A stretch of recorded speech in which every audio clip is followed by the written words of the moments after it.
పెనూయేలు దగ్గర యాకోబు పెనుగులాట. ఆ రాత్రి అతడు లేచి తన 2 భార్యలను, తన 2 దాసీలను, తన 11 మంది పిల్లలను తీసుకొని యబ్బేకి రేవు దాటిపోయెను. యాకోబు వారిని తీసుకొని ఆ ఏరు దాటించి తనకు కలిగినదంతయు పంపివేశెను. యాకోబు ఒక్కడు మిగిలిపోయెను. ఒక నరుడు తెల్లవారు వరకు అతనితో పెనుగులాడెను. తాను అతని గెలవకుండుట చూచి తొడగూటి మీద అతనిని కొట్టెను. అప్పుడతడు ఆయనతో పెనుగులాడుట వలన యాకోబు తొడగూడు వసిలెను.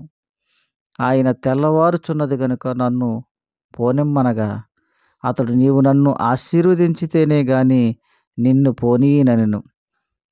ఆయన, నీ పేరేమని అడుగగా అతడు యాకోబు అని చెప్పెను. అప్పుడు ఆయన, నీవు దేవునితోనూ మనుషులతోనూ పోరాడి గెలిచితివి గనుక ఇక మీదట నీ పేరు ఇశ్రాయేలే గాని యాకోబు అనబడదని చెప్పెను. అప్పుడు యాకోబు, నీ పేరు దయచేసి తెలుపమన్ను. అందుకు ఆయన, నీవు ఎందు నిమిత్తము నా పేరు అడిగితివని చెప్పి అక్కడ అతని ఆశీర్వదించెను. యాకోబు, నేను ముఖాముఖిగా దేవుని చూచితిని, అయినను నా ప్రాణం దక్కినదని ఆ స్థలమునకు పెనూయేలు అని పేరు పెట్టెను. పెనూయేలు అనగా దేవుని ముఖము అని అర్థము.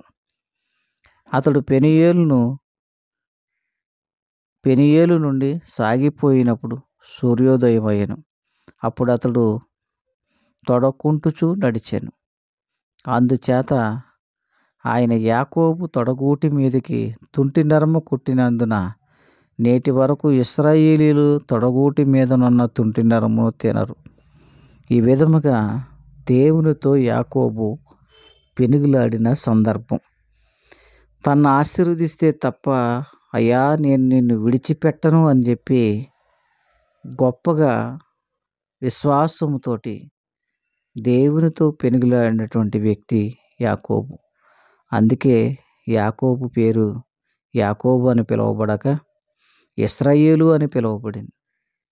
అంతగా యాకోబు దీవించబడ్డాడు.